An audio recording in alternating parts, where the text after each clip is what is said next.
225তম দিন খুব একটা ভালো যায়নি, তবে 224 আর 223তম দিন একেবারে অসাধারণ গিয়েছে। কোন দিনটা ভালো গিয়েছে এটা কমেন্ট করে জানিও, কিন্তু প্রথমে ভিডিও দেখে নাও।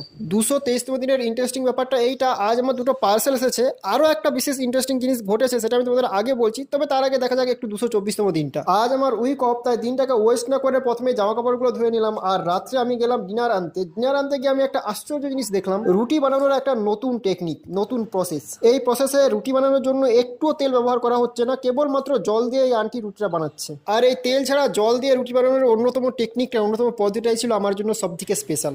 এবার বলা যাক দিন 223-এর আর একটা অন্যতম ইন্টারেস্টিং ব্যাপার। অ্যাকচুয়ালি ইন্টারেস্টিং নয়, বোরিং ব্যাপারটা হলো এই দেওয়ালটাকে আমি কতবার তৈরি হতে আর ভাঙতে দেখেছি, এবার তো বোর হয়ে গেছি। যাই হোক, দিন 223-এ করেছি 850 পুশআপস, 224-এ 1000 পুশআপস, 225-এ 700 পুশআপস। আর দিন 225 শেষ হতে হতে আমি বাইবেল ডিউটোনমি চ্যাপ্টার 30 পর্যন্ত পাঠ করলাম। ব্যাপারটা কি হলো বুঝতে পারলে না? চলো আরো